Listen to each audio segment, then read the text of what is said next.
Rajiv Kumar ji, Election Commissioner. Shri Anup Chand Pandey ji, Election. Rajiv Kumar ji, Election Commissioner. Shri Anup Chand Pandey ji, Election Commissioner. Senior colleagues from ECI and all media friends. First of all, I welcome you all to this press conference. As you are aware that the term of legislative assemblies of Goa, Manipur, Punjab, Uttarakhand and Uttar Pradesh are due to expire in this year on March 15th, March 19th, March 23rd and again March 23rd and May 14th respectively. A total of 690 assembly constituencies will go poll this time. These includes 40 assembly constituencies in Goa, 60 assembly constituencies in Manipur, 117 ACs in Punjab, 17 ACs in Uttarakhand and 403 ACs in Uttar Pradesh. The Constitution of India places upon ECI the solemn responsibility to conduct timely elections. It is the right of citizens to exercise their sovereign will and elect their representatives. For the past 2 years, the impact of COVID-19 has made conduct of elections extremely challenging. All those present here today and those listening to us have been part of this journey, full of trials and tribulations. It is our duty to see how to conduct elections in a manner that protects both the voters and the vote. As the country faces a surge of COVID cases and emergence of a new variant, Commission would like to explain in some detail the new protocols that have been put in place for conducting forthcoming elections in a free, fair, participative, accessible and safe manner. But before that, we would like to tell you something about the basic preparations which we have done. We work with 3 broad objectives this time, and foremost is the COVID-safe election. Second is hassle-free, comfortable voting experience to the voters. And third, the maximum voter participation. Friends, for last 6 months, the entire election machinery was gearing up for these elections. Periodic reviews were done and senior officers of ECI held a detailed meetings to review all aspects of poll preparations. A lot of advanced planning and meticulous preparation has been done. In the month of December 2021, Commission visited the poll-bound states to review poll preparedness, and we also had a virtual meeting with the political parties of Manipur and their officers. We discussed with various political parties and elicited their views and suggestions. We also met the chief secretaries, DGPs, DOs, SPs and various enforcement agencies in the states on various issues of preparedness. As the COVID cases showed a resurgence, especially in view of the new variant of concern, that is Omicron, Commission held meetings with Health Secretary, Government of India and health experts as well, health secretaries of the states. We also had discussions with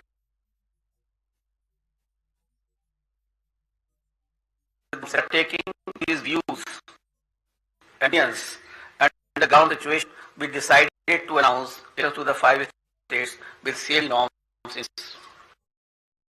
Conducted a special assembly revision exercise.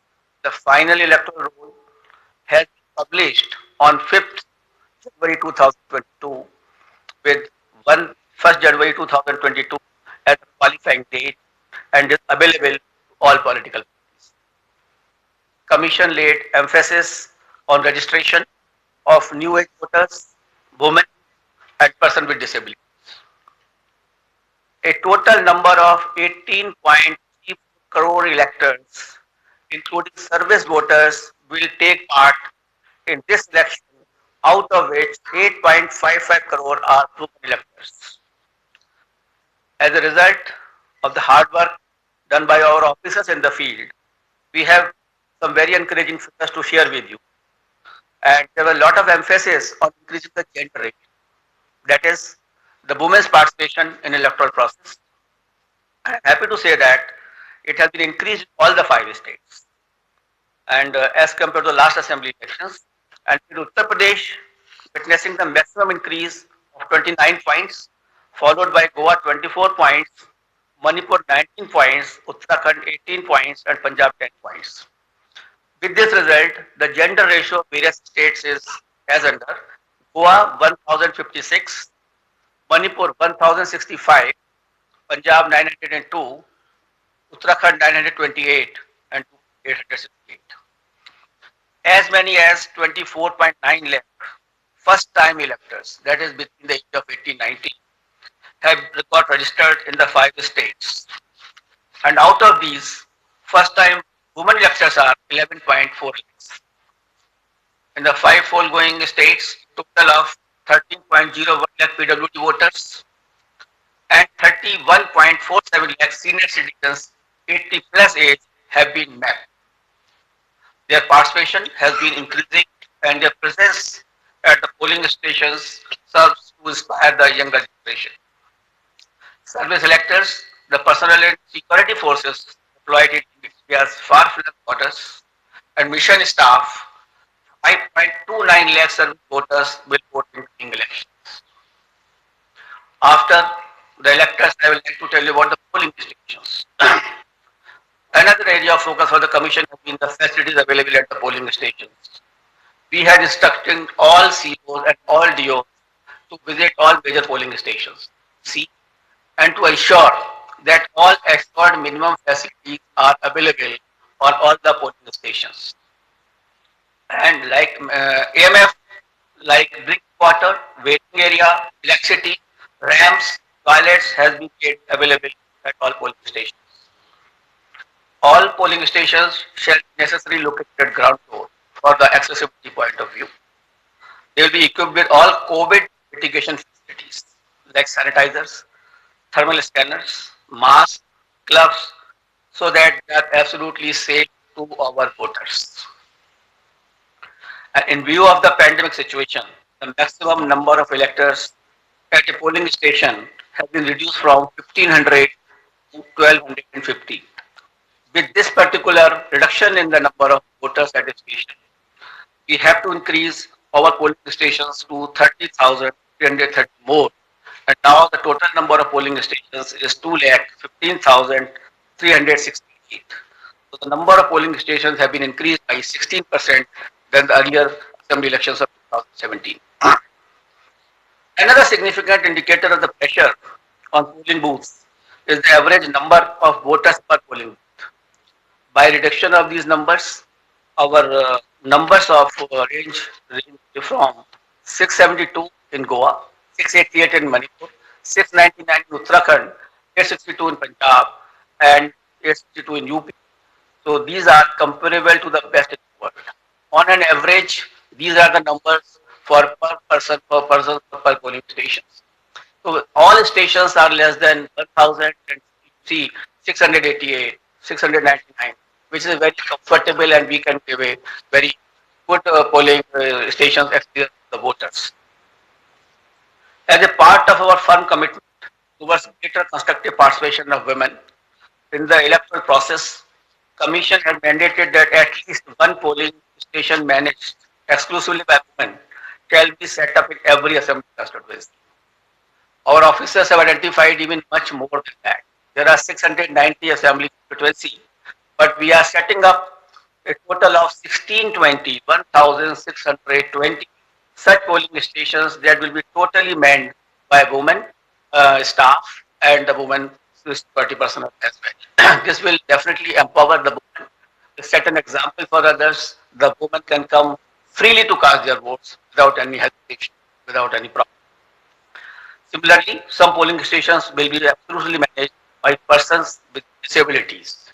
That will also give a sense of confidence to the persons and an inspiration to others. We have made special arrangements for PWDs and is truly committed to ensuring a comfortable polling environment for disabilities. They shall be given priority for entering polling booths. provision made for designated parking spaces close to the entrance of polling stations. Volunteers shall be available to facilitate. Wheelchairs will be arranged. All polling stations will be gentle ramp so that there should be no problem to our persons with the disability.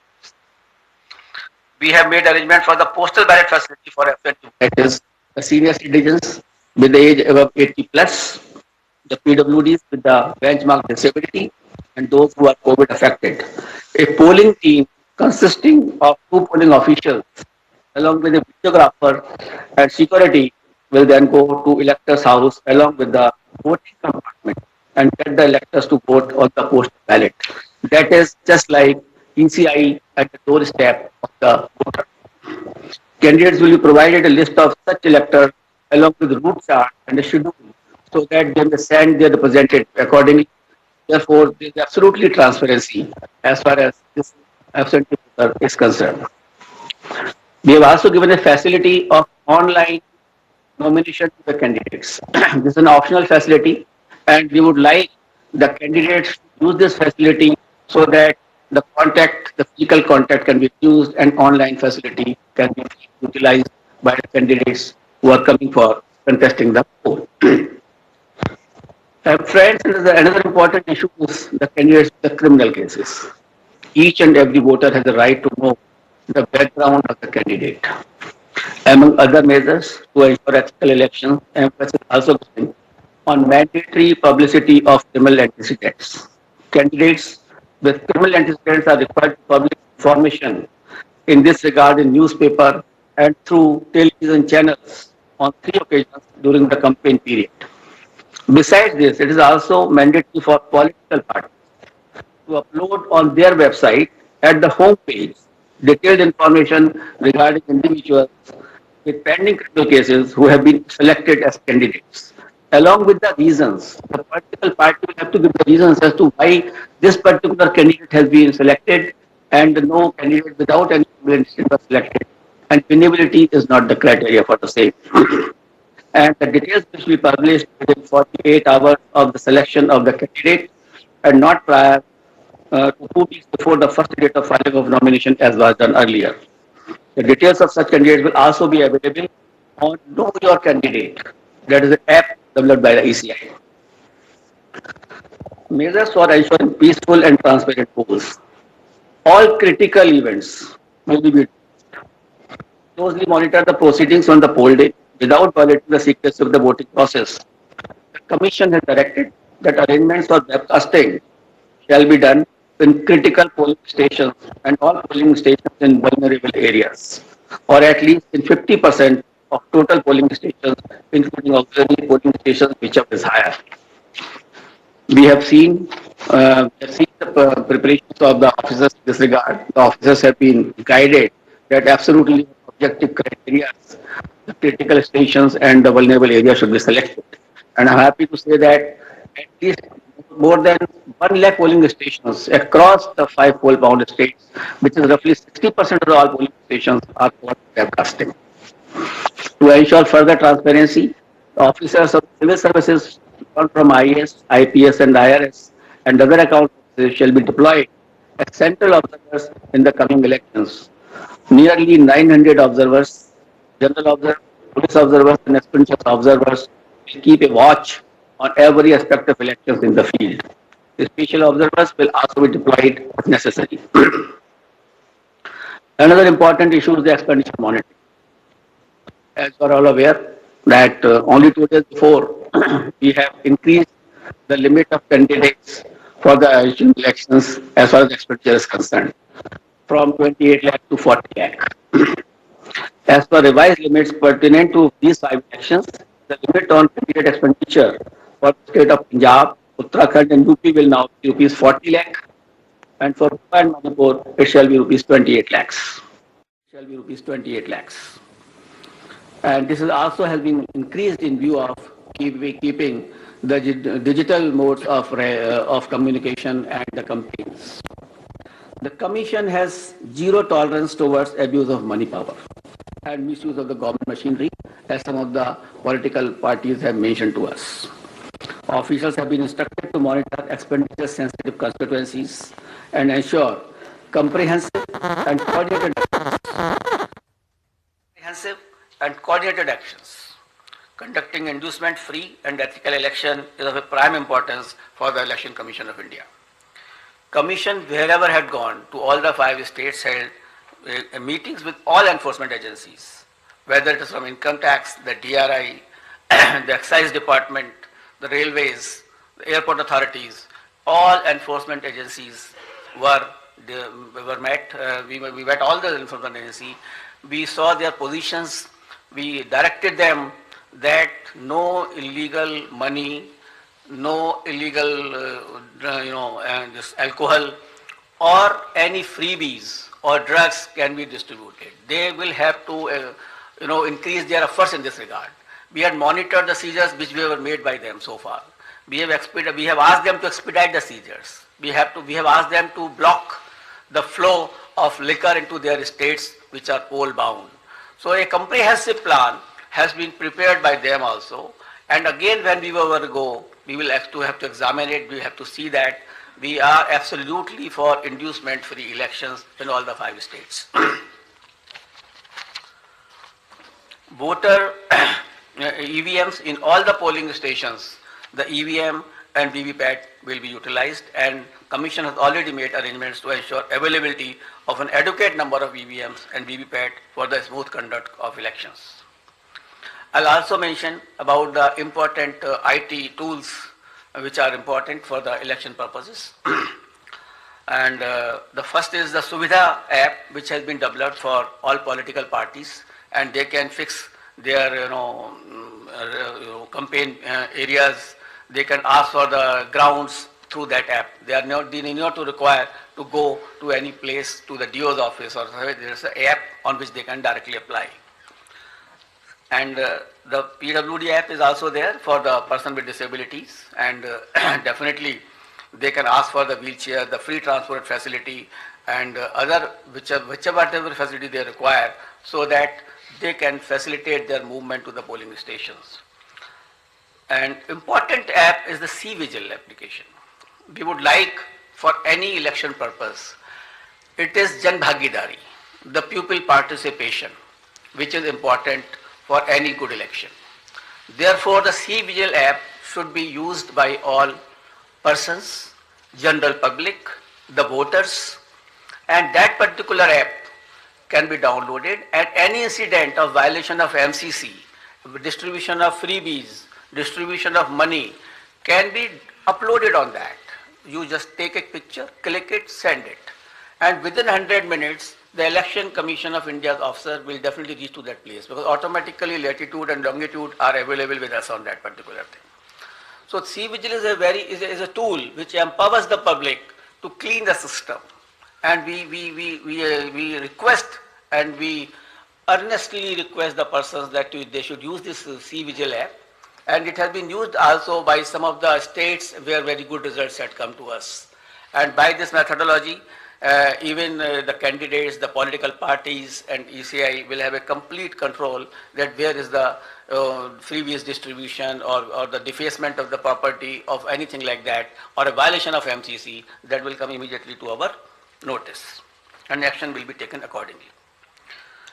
The model of conduct of court, the MCC, comes into effect immediately from the announcement of schedule. Commission had made elaborate arrangement for ensuring the effective implementation of MCC guidelines, and any violation of these guidelines would be strictly dealt with. I also like to mention about the sweep activities. Friends, sweep initiatives, that is the systematic voters education program which we have, is a very important program through which we reach to the voters, and we want voters to be aware about their rights. Voters should be aware about the polling booth safeties. The voter should know how to how to go to the polling stations, how to cast their vote, how to use EVM. So this is the basic thing, and how to increase the participation of the voters. That is a very big thing before us. So through our sweep activities, we will make outreach programs to our voters to make them aware about the safety standards at the polling booth, so that they can be assured that the polling booths are absolutely safe. We will tell them about the assured minimum facilities which are available on the booth. And similarly, a voter's guide, a small voter guide will also be provided to the voters along with the epic card. And the first time voters will also be given a letter giving in a voting and the various features as to how the elections are to be conducted to make them empowered actually. Until unless you make the voters empowered, until unless they realize their duties and unless they are absolutely informed, the election process will not be clean. So it is our endeavor through the sweep activities or otherwise that outreach program should be absolutely vibrant and we can reach to the voter. And one more important area for the voter participation, that we have identified all the polling booths where the voters' participation was less in comparison to the earlier years or otherwise also. That the national average or the state average is suppose 80%, and then we have identified the polling stations where it was much less. So the targeted intervention will be made by the sweep activities, by the BLOs, and to find out that why that particular percentage was less. For a strengthening of the democracy, it is essential that all persons should participate. The 60% or less or 50% participation is not sufficient. And the Election Commission of India is trying its level best to make a targeted intervention to motivate the persons that they should come out to the polling in large number of the cases. Now I come to COVID protocols and COVID safe elections, I think for which many persons are waiting and lot of queries were coming even before announcement of the polls. I will start that there were a lot of queries on this issue, that what will happen, what is going to happen. But I would like to start with a very couplet. यकीन हो तो कोई रास्ता निकलता है, हवा की ओट भी लेकर चिराग जलता है. So therefore यकीन होना चाहिए. We should have a yaqeen, we should have a faith, we should have a absolutely belief that we can pass through this particular pandemic also through our safety measures, through our proper following of the COVID appropriate behavior. Only then we can sail through effectively, safely into this election process, as has been done in earlier past elections also. The decision to go ahead with scheduled elections was taken after much deliberation, discussions, and careful analysis of the ever dynamic situation. The situation is very dynamic. It is not static. Nobody can predict. Nobody could have predicted earlier also, a month before. So the situation is very, very dynamic. Let me go back to the Constitution of India on this issue. Article 172(1) states clearly that every legislative assembly of every state, unless sooner dissolved, shall continue for 5 years, and no longer. So the period of any constituency is only up to 5 years and no longer. Any postponement of the assembly may result in a situation which denies people of that state the right to elect an accountable government of their choice. The government will have to be of their choice. It is a democratic process. Democracy forms part of the basic structure of the Constitution, and holding of timely election is the essence of maintaining democratic governance, and this task has been given timely elections. Commission has directed that all central state government officials deployed for election duty shall be doubly vaccinated. So all the officials who will be on the election duty will be doubly vaccinated. On the recommendation of the ECI, the Union Health Ministry has issued orders on 8th February 2021 that all election officials and employees will be treated as a frontline workers, and all eligible officials shall be given a precautionary booster dose accordingly. So these persons will also be given a booster dose, the precautionary dose also. With this, my all polling officials who are on the poll duty will be fully safe. So I have spoken that my booths are safe because my booths are fully sanitized and all provisions of the gloves, sanitizer and everything is there. And here are the polling officials who are the safe. We have directed on our visits also and otherwise also. We have directed the chief secretaries of all polling going states to accelerate the first and second dose of vaccination to all eligible citizens above 18 years. Wherever we have gone, in all the polling stations, we have reviewed the situation of the vaccination. And as you people have also reported, you have also informed that we have asked the chief secretaries to expedite this first dose as well as second dose to my electors of this country. And let me share with you the vaccination program, and they have accelerated the vaccination of the persons of various states. Let me share some vaccination figures with you. Data is on January 7th, 2022. In Goa, more than 95.8% people have been vaccinated with both the doses. So almost all population of Goa has got double vaccination. And in Uttarakhand, people have got 99.6% people have got their first dose and 83% have got the second dose. So in Uttarakhand also, the large number of population is vaccinated.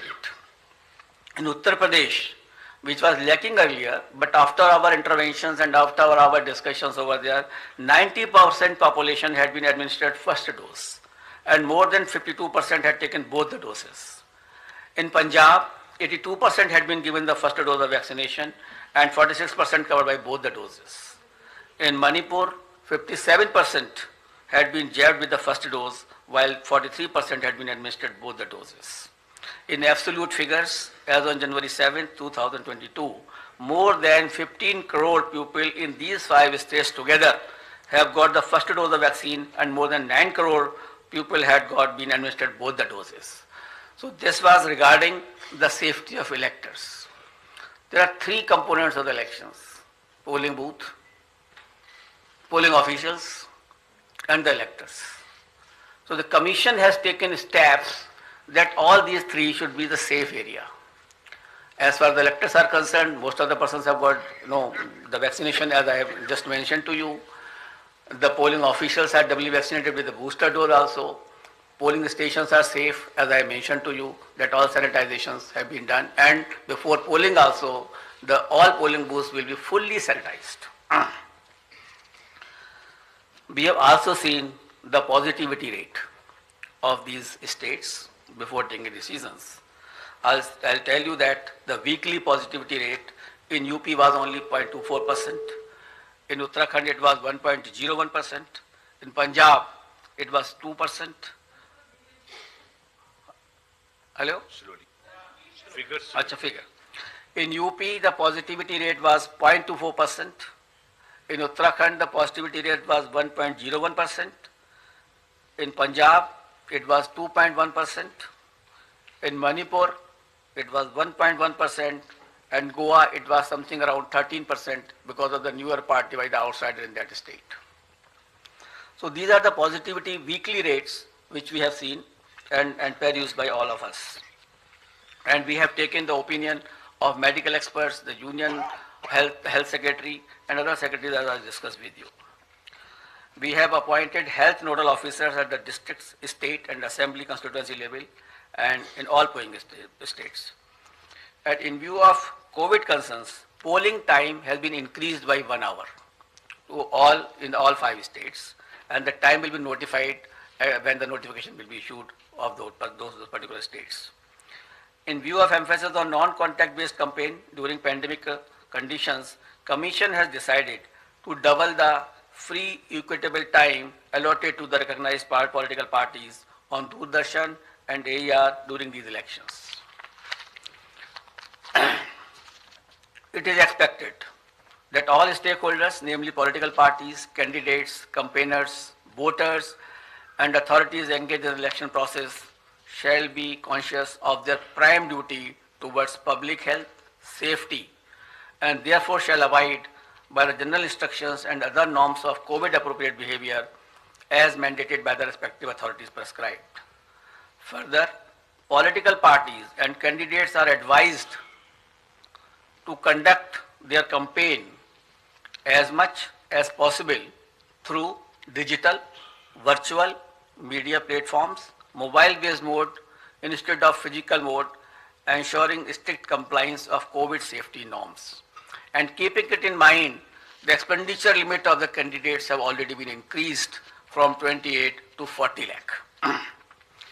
A detailed guidelines are being issued and which will be given to all of you regarding the COVID guidelines 2022 as to how the political parties, how the election officials, how the EVM persons will be dealt with and will be dealing with the COVID appropriate behavior.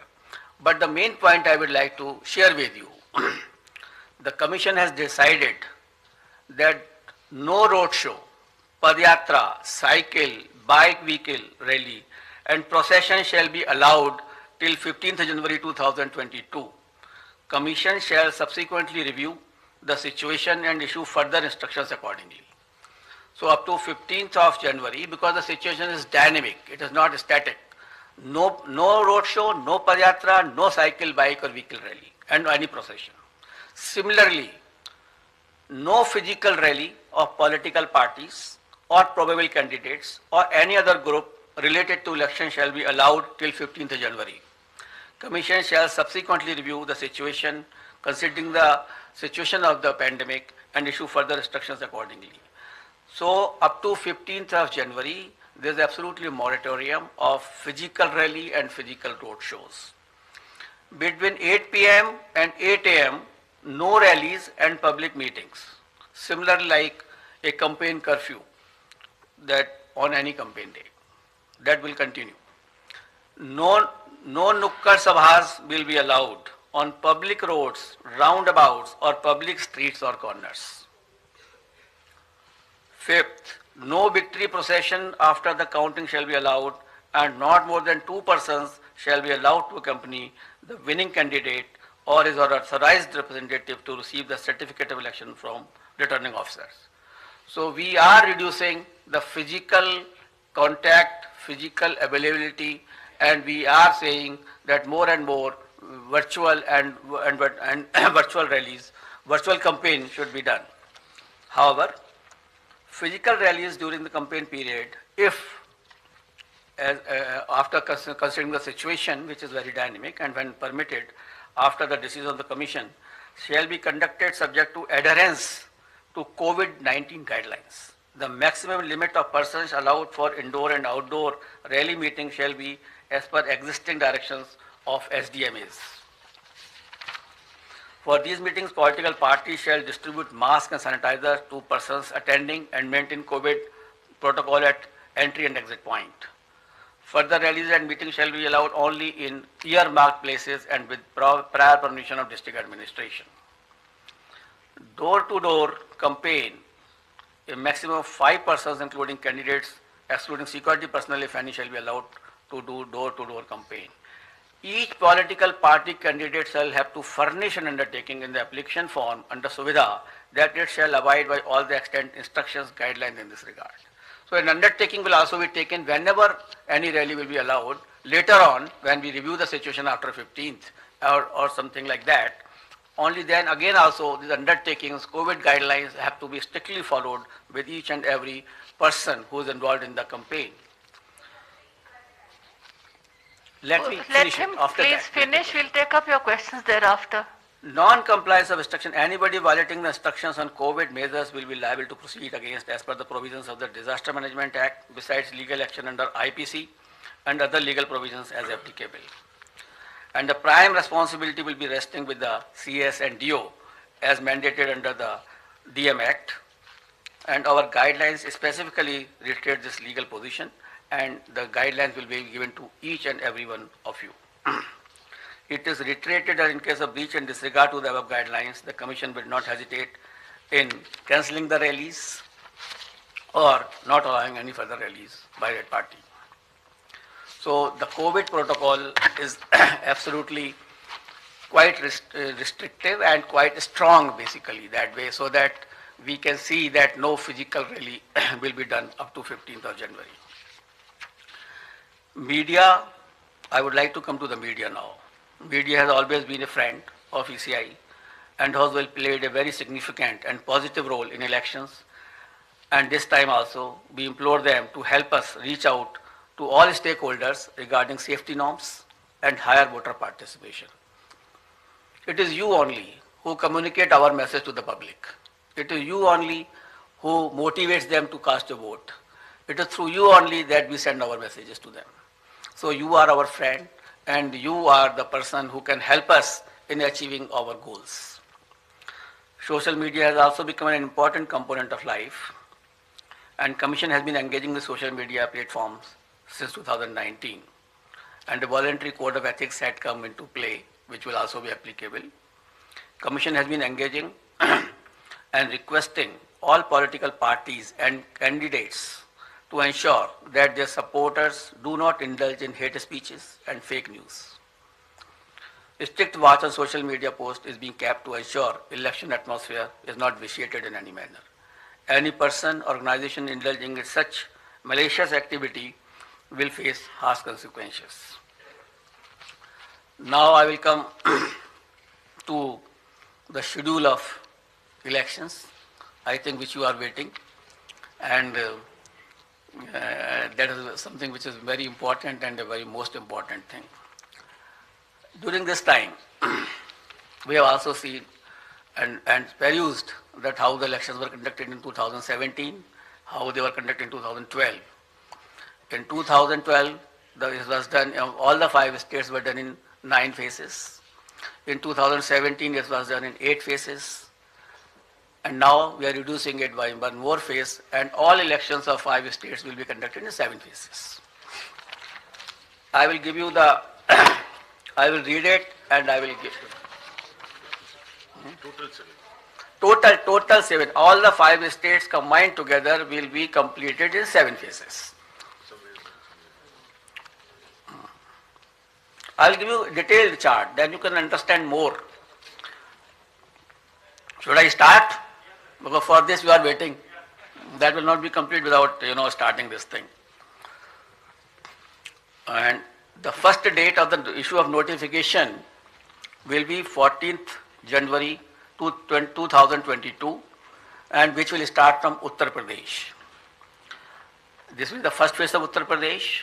The issue of notification is 14th January. Last date of nominations 21st January. Scrutiny of nominations 24th January. Last date of withdrawal of candidature 27th January, and date of poll 10th February 2022. This is the first phase. Now let us come to the second phase, which is a very important phase. In second phase, we will be covering 4 states. Uttar Pradesh second phase, Punjab in 1 phase, Uttarakhand in 1 phase, Goa in 1 phase. So Uttar Pradesh, Punjab, Uttarakhand and Goa. In second phase, Punjab, Uttarakhand, Goa will be over. And here the issue of notification will be 21st January. Last date of nominations 28th January. Scrutiny of nominations 29th January. And last date of withdrawal of candidature 31st January. And date of poll 14th February, that is Monday. Third phase, only Uttar Pradesh. That is issue of notification 25th January. Last date of nominations 1st February. Scrutiny of nominations 2nd February. Last date of withdrawal of candidature 4th February. And date of poll 20th February, that is Sunday. Uttar Pradesh 4th phase, issue of notification 27th January, last date of nominations 3rd February, scrutiny of nominations 4th February, last date of withdrawal of candidature 7th February, and date of poll 23rd February. Uttar Pradesh 5th phase and first phase of Manipur. Manipur will be done in 2 phases. So on 5th phase, we will be having Uttar Pradesh 5th phase and Manipur first phase. Here the issue of notification is 1st February. Last date of notification, last nomination 8th February. Scrutiny of nominations 9th February. Last date of withdrawal of candidature 11th February. And date of poll will be 27th February 2022. Uttar Pradesh 6th phase and Manipur 2nd phase. Here the issue of notification will be 4th February 2022. Last date of nominations 11th February 2022. Scrutiny of nominations 14th February 2022. Last date of withdrawal of candidature 16th February, and date of poll 3rd March, that is Thursday. That way Manipur also completed the 6th phase. Uttar Pradesh 7th phase. Issue of notifications 10th February. Last date of nominations 17th February. Scrutiny of nominations 18th February. Last date of withdrawal of candidature is 21st February and date of poll is 7th March. So on 7th March, all polling will be over and the date of counting is 10th March 2022, that is Thursday.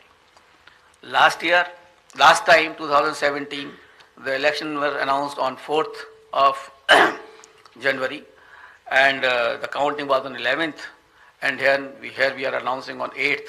So we are squeezing the time as also and the faces also.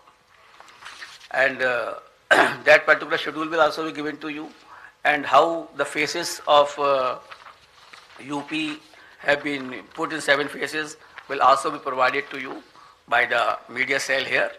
And we have ensured that in all 7 phases of UP, there should be equitable distribution of the assemblies, and that particular map will be given to you by our media cell. Now we call upon all voters in these 5 states to come out and vote as enthusiastically as they have always done in the past, especially the senior citizens, persons with disability and women. Your presence at the polling stations, despite many odds and personal circumstances, is nothing short of being truly inspirational. Our fervent appeal to all stakeholders to maintain COVID appropriate behavior at all times. I'm really thankful to my voters who have casted their vote in the earlier elections, during pandemic also, and basically in Bihar, in Assam, in Tamil Nadu, in West Bengal, and in many places, Puducherry, Kerala, in many places the voter turnout of female was much more than the men. And I am so grateful to all of them that in spite of their the personal inconveniences, they have come and cast their vote. That is the spirit of the voter. That we want that should remain always in their mind. And this is a festival of democracy. They should come out, as I have already enumerated in my earlier paras, that the voters' safety is there, the polling booth is safe, and the polling officials are safe. Therefore, I request to all the voters to come forward and cast their votes.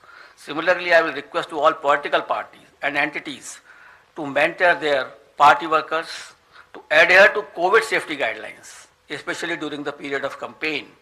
Let us all remember that the safety of each one of us is our collective responsibility. It is our collective responsibility, and together we can make this happen. Wishing you all the best. Thank you very much.